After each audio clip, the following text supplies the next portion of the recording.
Sa ngalan ng Ama at ng Anak at ng Espiritu Santo. Amen. Sumainyo ang Panginoon. At sumainyo rin. Pag sinabi kong sumainyo ang Panginoon, tinatanggap mo ba? Iyong katabi mo, sumakanya din kaya ang Panginoon? Sa kanya din? Nginitian ko na ba siya? Okay lang ba siya? Happy? Happy? Yan. Ito po ang imahe ni Nuestra Señora de la Salud, no? O ang ating ina ng kalusugan. Dumating po kahapon for her revisit. Pangalawang beses na po siyang pumunta dito sa atin. At ngayon po mananatili po siya sa atin for the whole week. Bali, magpapaalam naman siya sa atin next Sunday at the same time, 8 o'clock next Sunday, no? So, pagkatapos po before the end of the Mass, magkakaroon po ng anointing of the sick, no? Next Sunday po at 8 o'clock.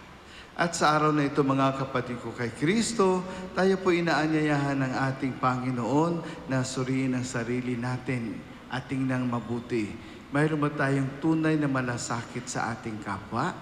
Tunay ba yung pagmamahal natin sa ating kapwa na gusto nating mabago at maging maayos ang buhay ng ating kapwa? Yung fraternal correction ba na tinatawag natin ay yung sabi natin galing sa puso, no? Yung galing sa puso na gusto natin maging maayos ang buhay ng ating kapwa, ng ating kapatid. Kaya po, sa mga bagay-bagay na ginagawa natin sa ating kapwa, hindi para sa kanila, kundi para lamang po sa atin, sa galit natin, sa paghihigantay natin, hingin po natin ang kapatawaran ng ating Panginoon.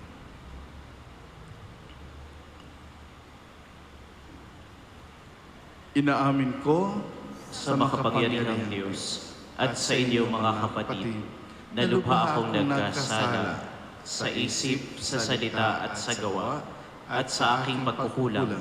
Kaya isinasamo ko sa mahal na Birheng Maria, sa lahat ng mga anghel at mga banal, at sa inyo mga kapatid, na ako ipanalangin sa Panginoong ating Diyos. Kaawaan tayo ng makapangyarihang Diyos, patawarin tayo sa ating mga kasalanan at patnubayan tayo sa buhay na walang hanggan. Amen. Panginoon, kaawaan mo kami. Panginoon, kaawaan mo kami.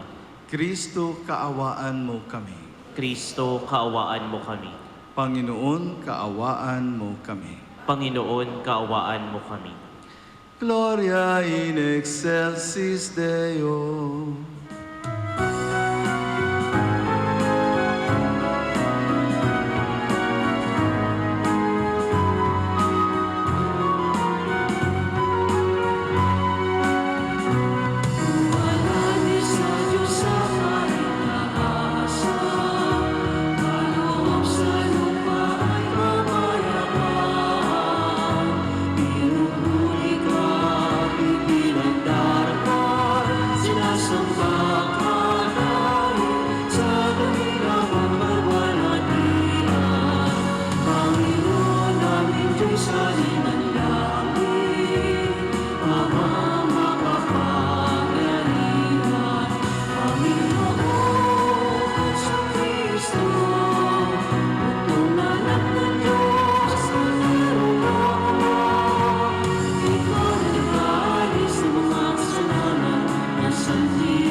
Manalangin tayo.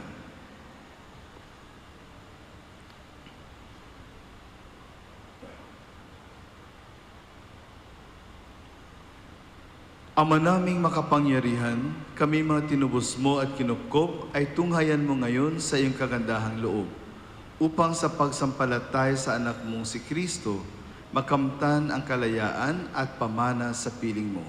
Sa pamamagitan niya kasama ng Espiritu Santo, magpasawalang hanggan. Amen.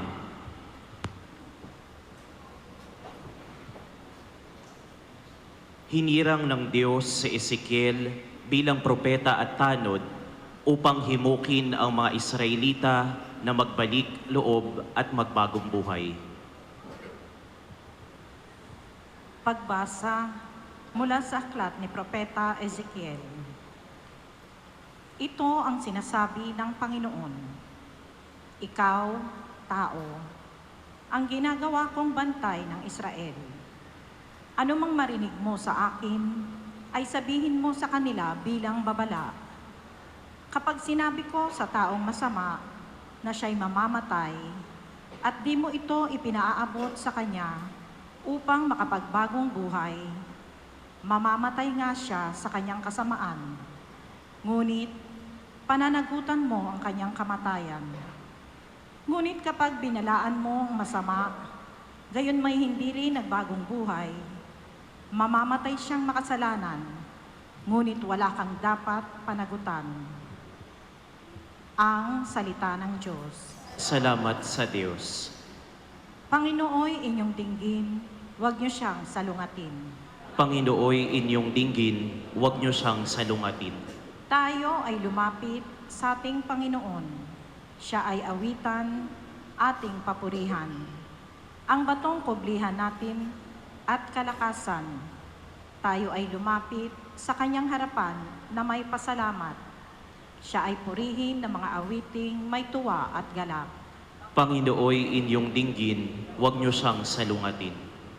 Tayo ay lumapit sa kanya'y sumamba at magbigay galang. Lumuhod sa harap nitong Panginoong sa ating lumalang. Siya ang ating Diyos, tayo ay kalinga niyang mga hirang, mga tupa tayong inaalagaan. Panginooy inyong dinggin, huwag niyo siyang salungatin. Ang kanyang salita ay ating pakinggan. Iyang inyong puso'y huwag patigasin, tulad ng ginawa ng inyong magulang, nang nasa Meriba sa ilang ng Masa. Ako ay tinuksot, doon ay sinubok ng inyong magulang, bagamat nakita ang aking ginawang, sila ang nakinabang. Panginooy inyong dinggin, huwag niyo siyang salungatin. Pinaalalahanan tayo ni San Pablo na bilang mga Kristiyano, nararapat lamang na mamuhay tayo sa pag-ibig at pagkalinga sa ating kapwa.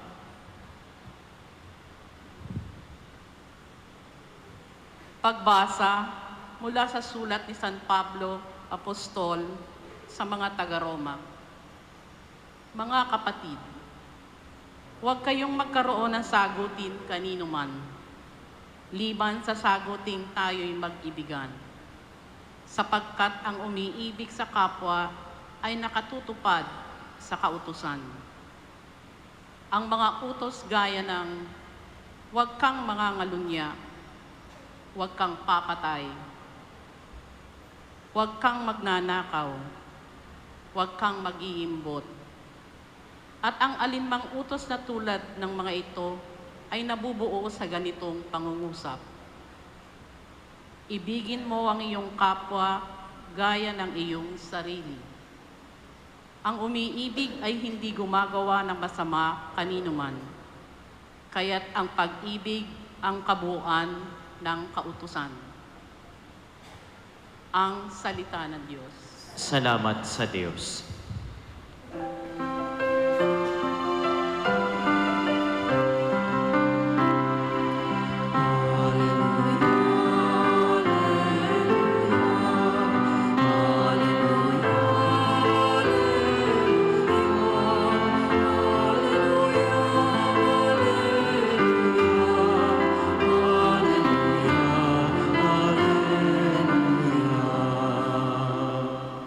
Pinagkasundo ni Kristo ang Diyos at ang mga tao, kaya't napatawad tayo.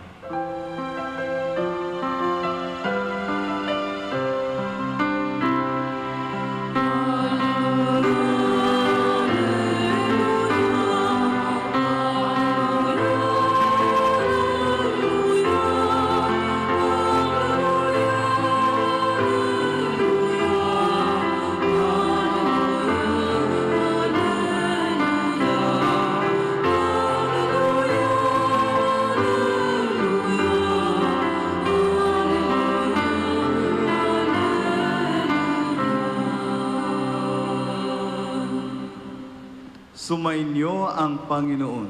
At sumainyo rin. Ang mabuting balita ng Panginoon ayon kay San Mateo. Papuri sa iyo, Panginoon.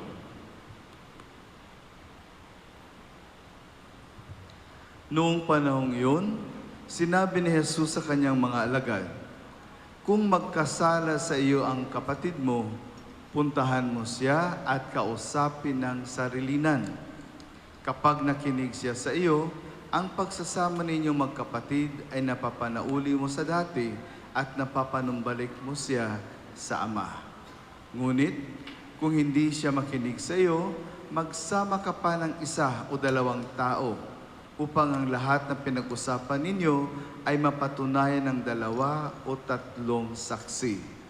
Kung hindi siya makinig sa kanila, sabihin mo ito sa pagtitipon ng simbahan. At kung hindi pa siya makinig sa natitipong simbahan, ituring mo siyang hentil o isang publikano. Sinasabi ko sa inyo, anumang ipagbawal ninyo sa lupa ay ipagpabawal sa langit. At anumang ipahintulot ninyo sa lupa ay ipahintulot sa langit. Sinasabi ko pa rin sa inyo, kung ang 2 sa inyo dito sa lupa ay magkaisa sa paghingi ng anumang bagay sa inyong panalangin, ipagkakalob ito sa inyo ng aking Amang nasa langit. Sapagkat saan man may 2 o 3 nagkakatipon dahil sa akin, naroon akong kasama nila." Mga kapatid ko kay Kristo, ang mabuting balita ng ating Panginoon. Pinupuri ka namin, Panginoong Heso Kristo. Magandang umaga po sa inyong lahat.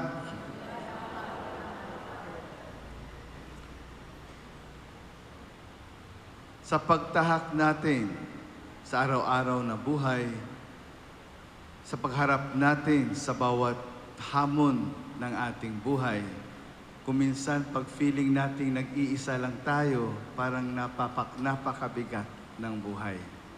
Pero kung alam natin na meron tayong kasama, mayroong umaagapay sa atin, mayroong tumutulong sa atin, feeling natin kahit anong problema ating haharapin, parang kayang-kaya lang. So, kailangan natin dito yung tinatawag nating malasakit sa isa't isa. Pag wala tayong malasakit sa isa't isa, ang hirap gawin. Kahit simpleng project lang, kaminsan ang hirap gawin. No? So kahapon po, yan dumating sa atin dito ang image ni Nuestra Señora de la Salud.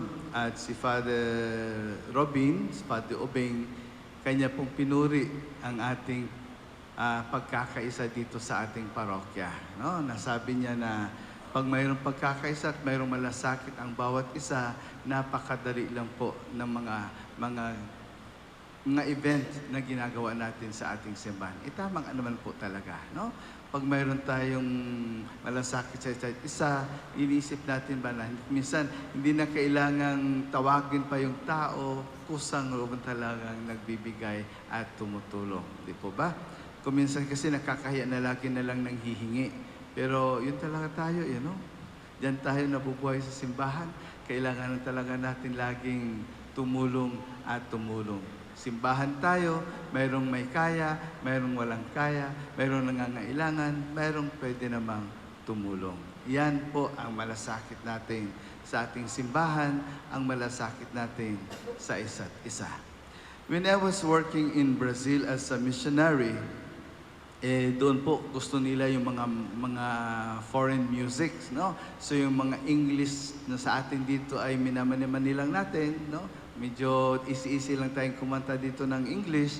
Para sa kanila, pag kumanta ka ng English, akala nila talagang foreign ano ka na talaga, artist ka na talaga, no? Sikat na sikat ka ng artista talaga. So doon po, feeling artista din po ako. Lagi ko silang kinakantaan ng English, no? At ang talagang lagi nilang nire-request na papalik-balik na lang kinakanta doon sa Brazil ay yung kantang alam na alam nating lahat, no? We are the world, we are the children, we are the ones who make a brighter day, so let's start giving. Kaninang umaga, kinuwento ko rin po na doon meron pong Big Brother Brazil, no? Dito sa atin, Pinoy Big Brother, di ba? Doon may Big Brother Brazil. At meron isang participant po na proud siyang kumakanta siya ng We Are the World. Pero ako naman tawa ako ng tawa habang pinapakinggan ko siya. Kasi yung kanta niyan We Are the World is E-I-O, no? So, ano ibig sabihin po? E-I-O, E-I-Niber. No? So kumakanta siya kasi pinapakinggan lang niya, hindi naman siya marunong mag-English, pero proud na siya na kumakanta siya ng E-I-O, E-I-Niber. Ano? So yung kanta na yan ay very famous po na dapat sana kung kinakanta natin at alam natin yung kanta, sana isabuhay din po natin. No? It is, for me, it's one of the best music that I learned, that I love to sing also, no? And yung lumabas na po siya sa sa Big Brother Brazil, pinapakanta po siya sa mga TV shows. Balik-balik din siyang kanta. Proud na proud talaga siya na magkanta ng E-I-E-O, no? And one time, mayroon pong isang host ng TV show na kinorek po siya.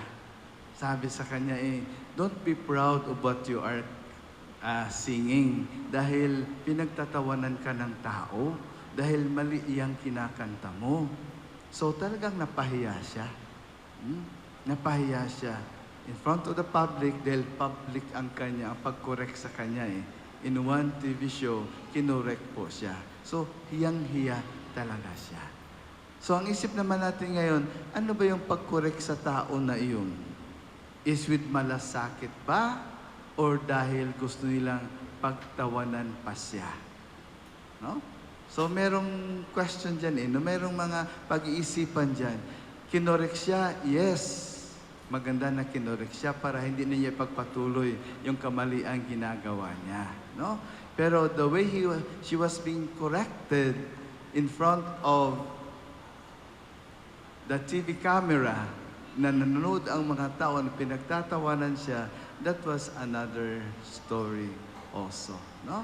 So, today's gospel and today's readings, my dear brothers and sisters, pinapaalahanan tayo ng ating Panginoon that yes, we have to correct each other. Yung tinatawag nating fraternal correction.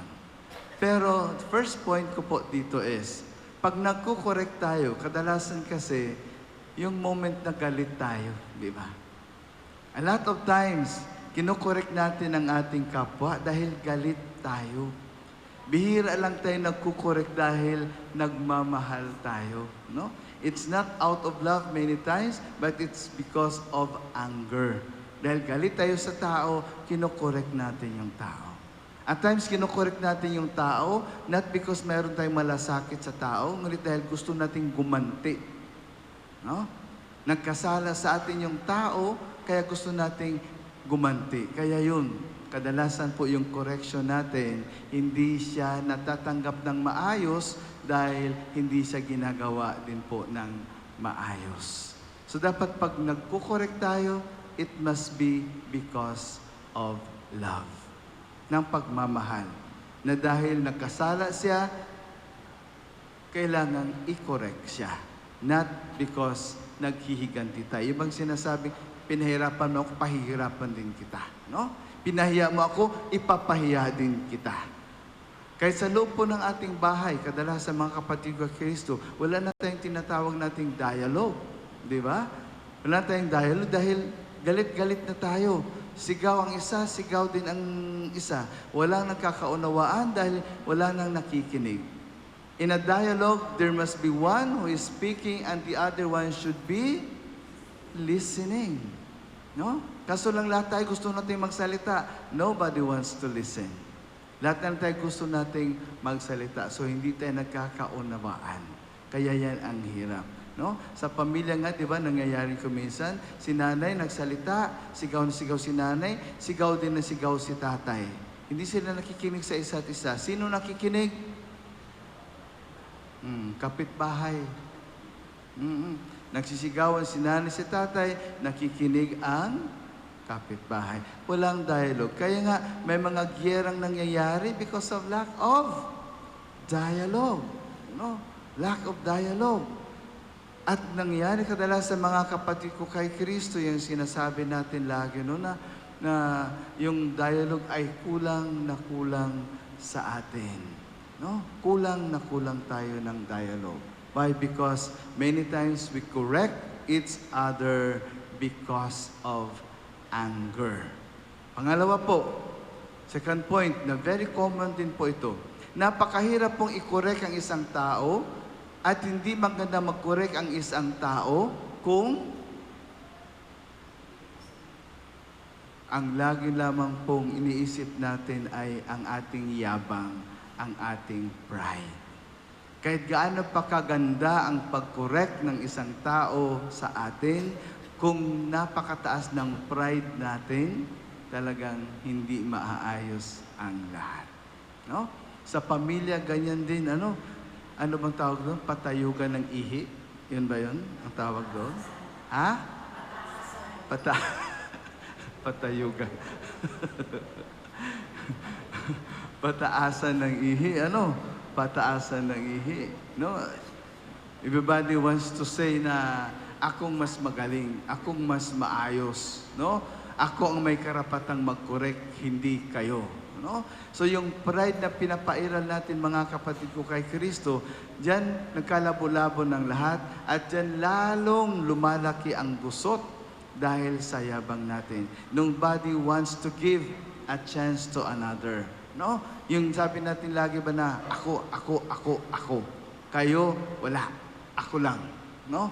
Ako ang tatay dito, ako ang ama, ako lang ang masusunod. Ako ang pares priest dito, ako lang ang masusunod. No?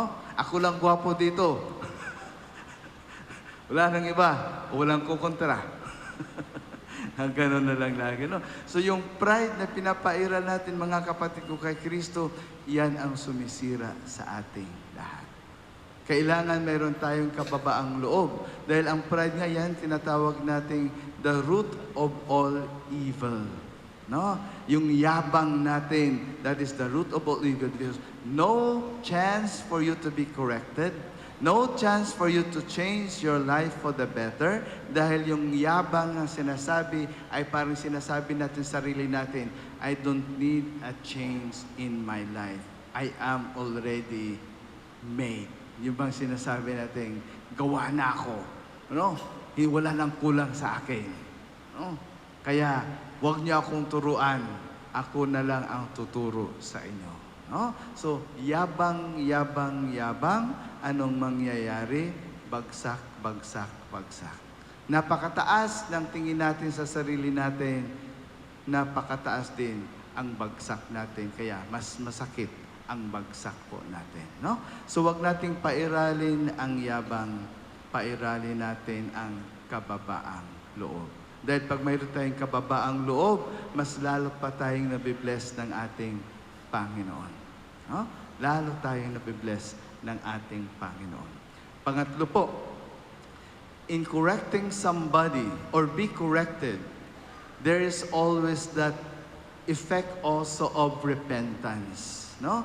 Na nagkasala ang isang tao sa iyo, you wanted to correct that person, you want to confront that person, harapin ang tao na yan at kausapin ng maayos. Kaso nga lang, kadalasan mga kapatid ko kay Kristo, hindi na natin nahaharap yung tao ng personal. Anong ginagawa natin, lalo sa panahon natin ngayon? Saan dumadaan yung mga corrections natin? social media kaagad, no?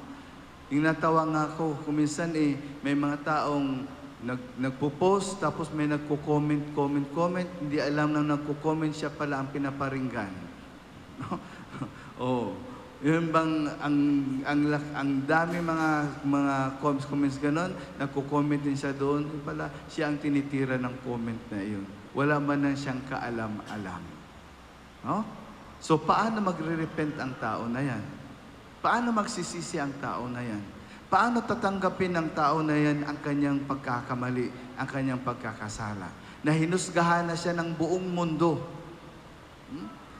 Dahil sa social media, iba't ibang bansa pwede rin makakita at mabasa iyan. No? Hinusgahan na siya ng buong mundo, kinondem na siya ng buong mundo, at wala siyang kaalam-alam dito.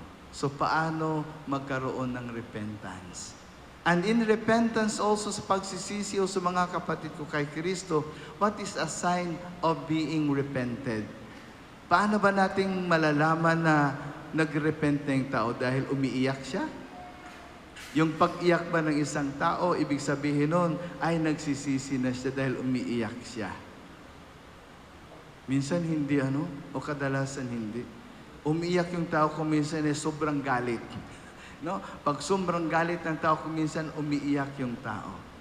But the best sign na nagsisisi ang isang tao ay sa kanyang pagbabago. No? If there's a change, then there is that repentance. Kaya nga po sa pangungumpisal po natin, no? Pag nangumpisa tayo, nangangako tayo na magbagong buhay. Yan po ang the best sign of repentance, ang pagsisisi natin. We are corrected. We should be corrected. We accept correction. And we promise to change our lives. So yan po mga kapatid ko kay Kristo, sa linggo na ito, dapat may malasakit tayo sa isa't isa. We correct another person dahil mahal natin siya. Not because galit tayo, not because naghihiganti tayo, but because may malasakit tayo at nagmamahal tayo. Sana tapusin na natin itong yabang natin. Dahil itong yabang natin, lalo na tayong pinapapangit ng yabang natin. No? Pag mayabang tayo, kadalasan mga kapatid ko kay Kristo, hindi na tayo makakalapit sa tao, hindi na tayo makakangiti sa tao. Sabi nga pag lalo't lagi tayong mayabang, lagi tayong pumapangit. Di yung mapangit na tao, mayabang na tao, nahihirapan siyang ngumiti, no? Kahit kanino. Yung taong may kababaang loob ay yung taong lagi lang nakangiti. Dahil pag nakangiti tayo, yun nga ang sabi, smile is the beginning of love. Pag nag-smile ka ng totoo sa iyong kapwa, para bang sinasabi mo sa iyong kapwa, gusto kita. Gusto kita maging kaibigan. Gusto kitang mahalin. No? That's a smile. Yan ang taong may kababaang loob. And please lang, sa atin pong pagsisisi, dapat nandyan din ang ating pagbabagong buhay. Ito'y panawagan sa atin para sa ating magandang pakikisama sa ating kapwa. And we can sing that song joyfully. We are the world. We are the children. We are the ones who make a brighter day. So let's start giving. Amen.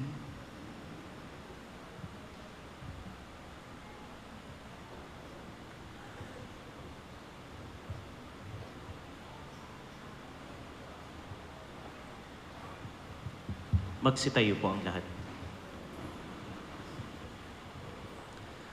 Sumasampalataya ko sa Diyos, Amang makapangyarihan sa lahat, na may gawa ng langit at lupa.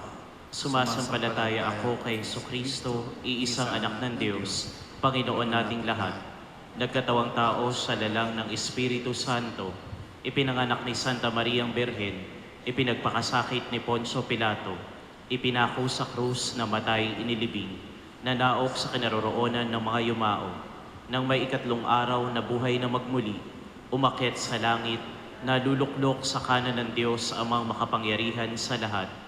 Doon magmumulat paririto at huhukom sa nangabubuhay at nangamatay na tao. Sumasampalataya naman ako sa Diyos Espiritu Santo, sa banal na simbahang katolika, sa kasamahan ng mga banal, sa kapatawaran ng mga kasalanan, sa pagkabuhay na magmuli ng nangamatay na tao, at sa buhay na walang hanggan. Amen. Mapagpatawad ang ating Panginoon sa kabila ng ating mga kasalanan at pagkukulang. Ipanalangin natin sa Amang Mahabagin na ganito rin ang maging pakikitungo natin sa ating mga kapatid na nagkakasala at nagkakamali. Atin pong tutugon, Amang mapagmahal, dinggin mo kami. Amang mapagmahal, dinggin mo kami. Nawa ang mga namumuno sa simbahan, lalo na ang Santo Papa, ay pagkalooban mo ng pusong kumakalinga sa mga makasalanan, nang sa gayoy masalamin sa kanila ang pagpapatawad na puso ni Jesus. Manalangin tayo. Amang mapagmahal, dinggin mo kami. Nawa ang mga hukom, mga kawal, mga pulis, at mga bantay sa mga piitan ay maging tapat sa pagganap ng kanilang tungkulin sa batas. Igalang nawa nila ang dignidad ng bawat tao. Manalangin tayo. Amang mapagmahal, dinggin mo kami. Nawa ang makasalanan at mga naliligaw ng landas ay magbalik loob at humingi ng kapatawaran sa Panginoon at makatanggap ng pagkalinga mula sa kanilang pamayanang Kristiyano. Manalangin tayo. Amang mapagmahal, dinggin mo kami. Naway yakapin mo, O Diyos naming Ama, ang mga kapatid naming yumao sa iyong kaharian. Manalangin tayo. Amang mapagmahal, dinggin mo kami. Sa ilang sandali ng katahimikan, ating ipanalangin ang iba pang mga pangangailangan ng ating pamayanan, pati na rin ang ating pansariling kahilingan. Manalangin tayo. Amang mapagmahal, dinggin mo kami. Amang mapagmahal, dinggin mo ang aming panalangin, panatagin mo ang aming mga kalooban, at hilumin ang mga sugat ng aming puso. Hinihiling namin ito sa iyo na nabubuhay at naghahari kasama ni Jesucristong anak mo. Amen. Panalangin sa pagbabalik handog. Tanggapin mo, Panginoon, itong aking pag-aalay. Hindi ito abuloy dahil hindi kayo pulubi. Hindi ito kontribusyon dahil hindi kayo nangangailangan. Hindi ito sobra lamang na natira para ialay sa iyo. Itong pagbabalik handog ay aking pagkilala sa iyong kagandahang loob, aking pagmamahal. Sapagkat nagkaroon ako ay dahil ipinagkaloob mo sa akin. Amen.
Magsitayo ang lahat.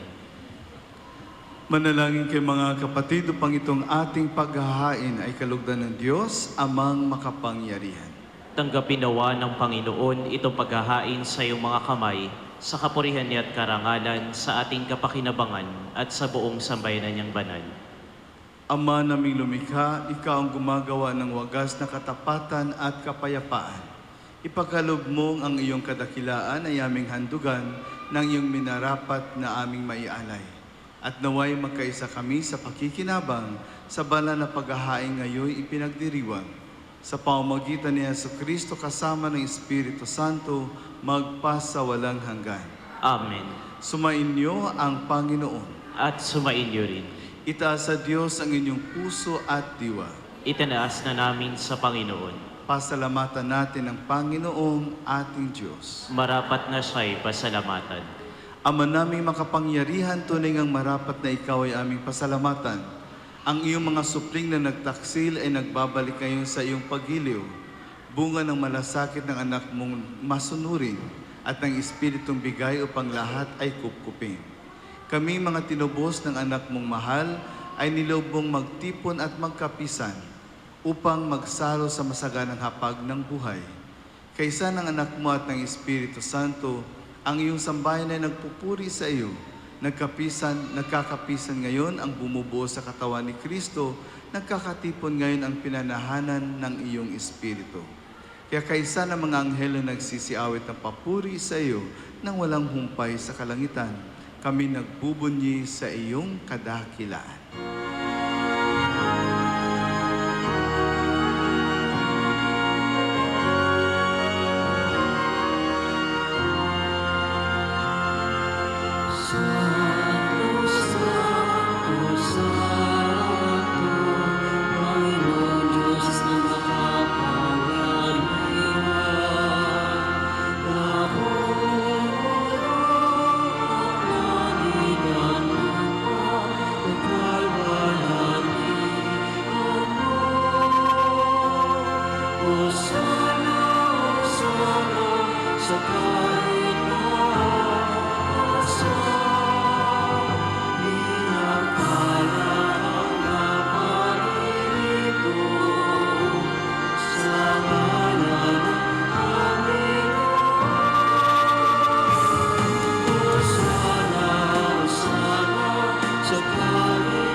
Ama naming banal, Ikaw ang bukal ng tanang kabanalan. Kaya't sa pamamagitan ng iyong Espiritu, gawin mong banal ang kaloob na ito upang para sa amin maging katawan at dugo ng aming Panginoong Heso Kristo. Bago niya pinagtiis ang kusang loob na maging handog, hinawakan niya ang tinapay. Pinasalamatan kanya. Pinaghati-hati niya iyon, iniabot sa kanyang mga alagad at sinabi, "Tanggapin ninyong lahat ito at kanin. Ito ang aking katawan na ihahandog para sa inyo."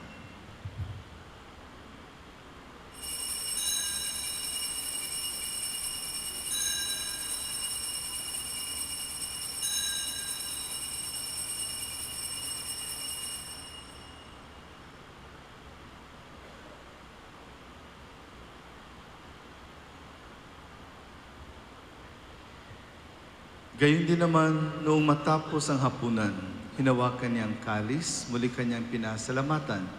Iniabot niya ang kalis sa kanyang mga alagad at sinabi, Tanggapin ninyong lahat ito at inumin.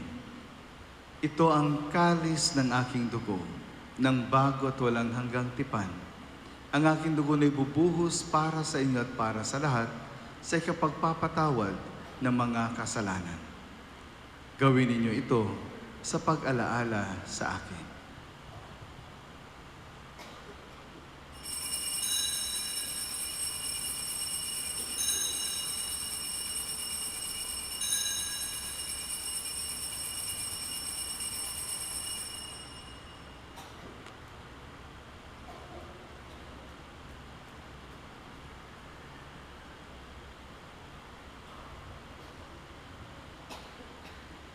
Ang misteryo ng pananampalataya.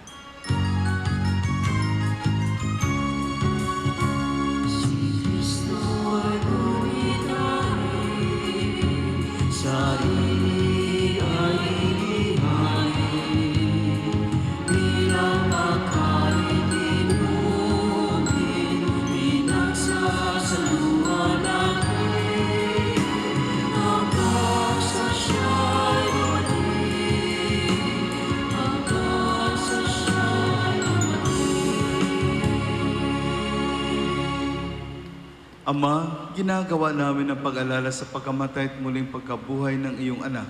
Kaya't iniaalay namin sa iyo ang tinapay na nagbibigay buhay at ang kalis na nagkakaloob ng kaligtasan.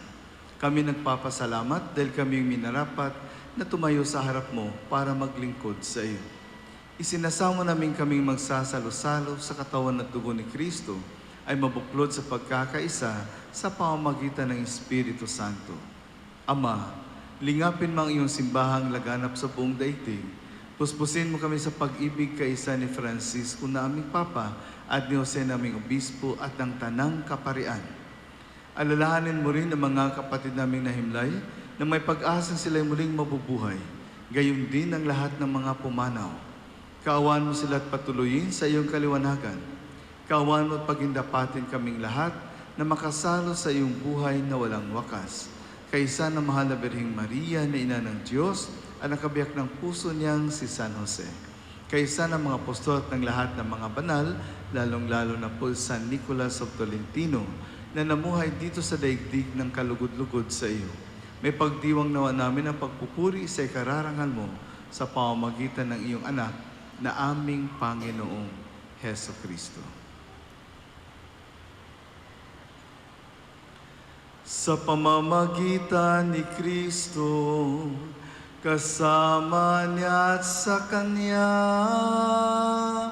ang lahat ng parangal at papuri ay sa iyo, Diyos Ama, makapangyarihan, kasama ng Espiritu Santo, magpasawalang hanggan.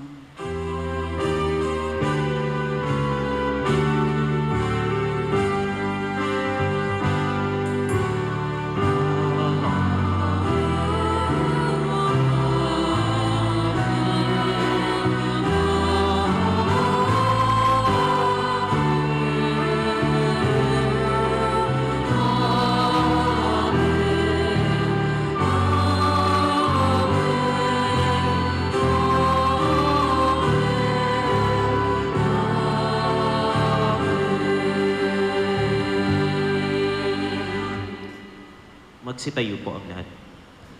Sa tagubili ng managkagagaling na utos sa turo ni Jesus na Panginoon natin at Diyos, ipahayag natin ng lakas loob.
Hinihiling namin kami adya sa lahat ng masama, pagkalooban ng kapayapaan araw-araw, iligtas sa kasalanan at ilayo sa lahat ng kapahamakan, samantalang aming pinananabikan ang dakilang araw ng pagpapahayag ng tagapagligtas naming si Hesu Kristo. Sapagkat iyo ang kaharian, ang kapangyarihan at ang kapurihan magpakailanman. Amen. Panginoong Hesu Kristo, sinabi mo sa iyong mga apostol, kapayapaan ang iniiwan ko sa inyo, ang aking kapayapaan ang ibinibigay ko sa inyo. Tunghayan mo ang aming pananampalataya at huwag ang aming pagkakasala. Pagkalooban mo kami ng kapayapaan at pagkakaisa ayon sa iyong kalooban. Kasama ng Espiritu Santo, magpasawalang hanggan. Amen. Ang kapayapaan ng Panginoon ay laging sumainyo.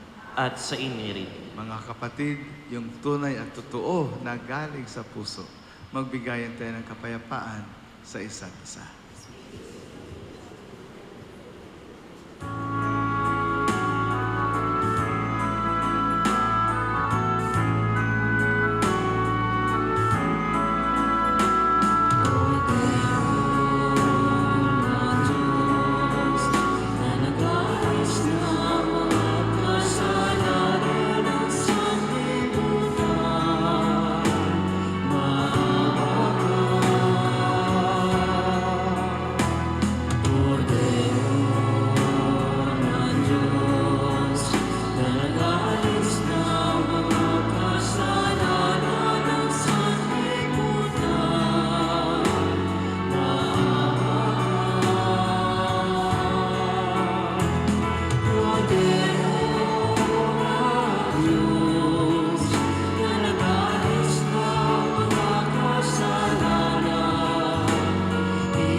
Siya po ang ating Panginoong Jesucristo, ang tunay na nagmamahal, ang tunay na may malasakit sa bawat isa sa atin.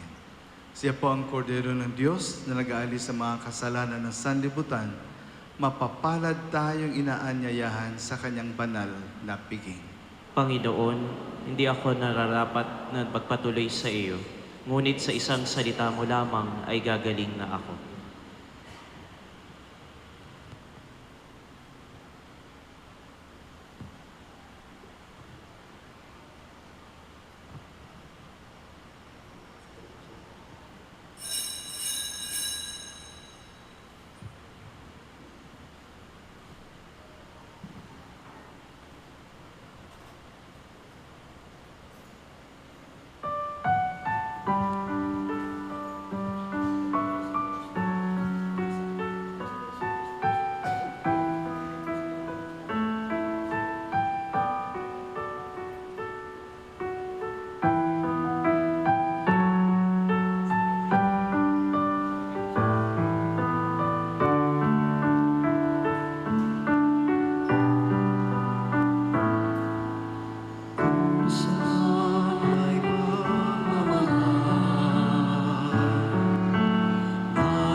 Magsitayo po ang lahat. Manalangin tayo.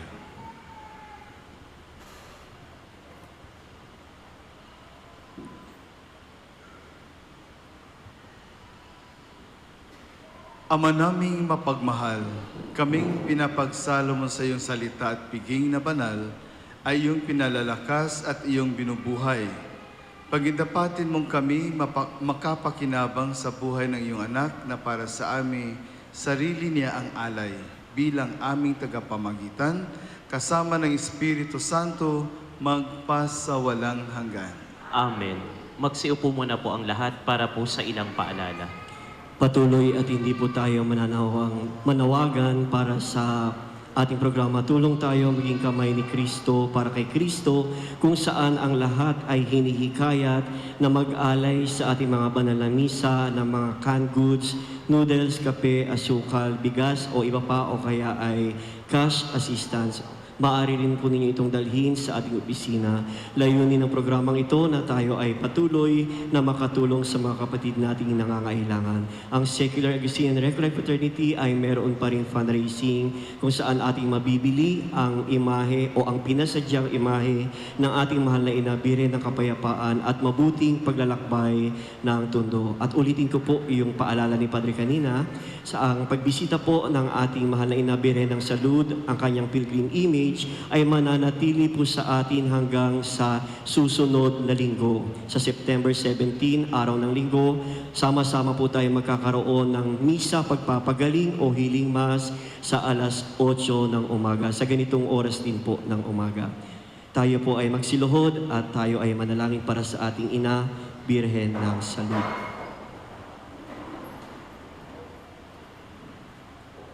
Prayer to Nuestra Señora de la Salud. Eternal God, Creator of all things and Redeemer of the world, who through your immense goodness, you designed to grant us the ineffable gifts of eternal health through the fertile virginity of your beloved Mother. Most Blessed Mary, my Lady who is our health, life, and hope, I humbly beg you through the merits of this Sovereign Queen and through those of your passion, life, and death, that when my time comes, my heart may be detached from the things of this world, dedicating myself totally in loving you with most ardent love, in such a way that I may die of pure love of you. At your feet and those of your most pure Mother, and the saints to whom I am devoted, may help me love you and die.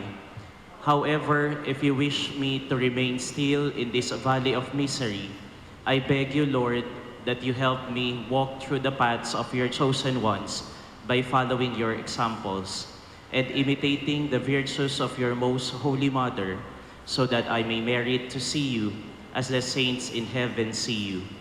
And I also beg you to grant me what I request in this prayer for your greater glory in the service of my Lady, health and good of my soul. Amen. Magsitayo po ang lahat. So ito po ang image ni Nuestra Señora de la Salud or ang ating mahal na ina ng kalusugan.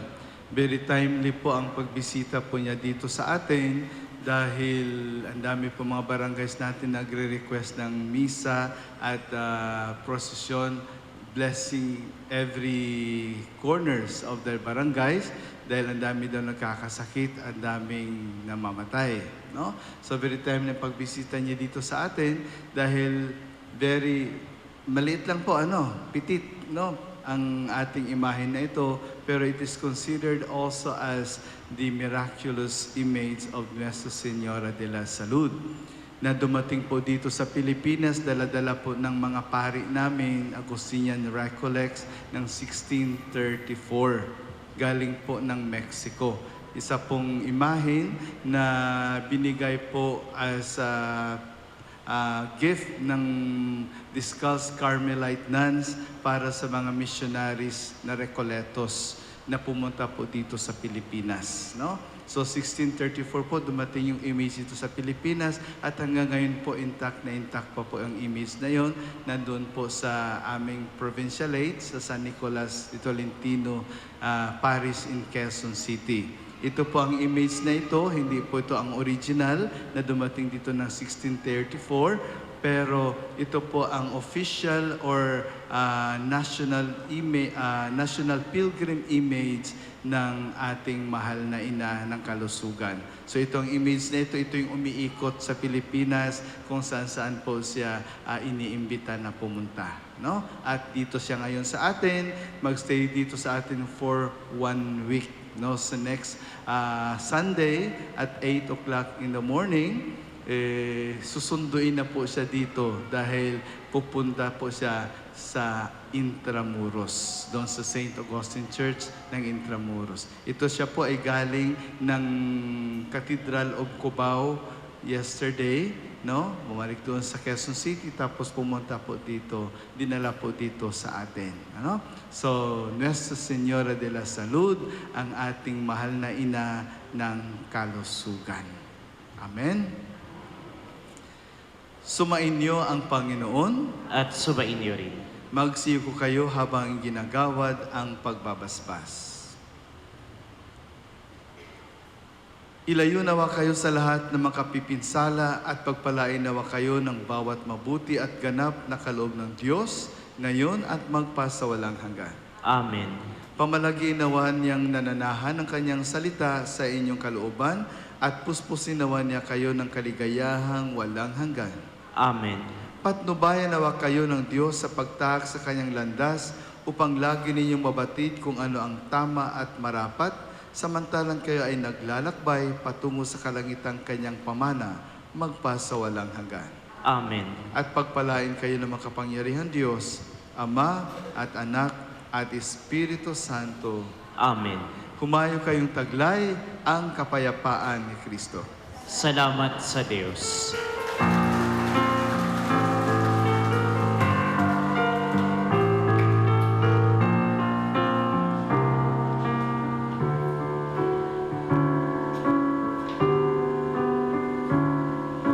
Limang daang taong biyaya, salamat Panginoon sa iyong puna. Isyong kaloob sa aming puso,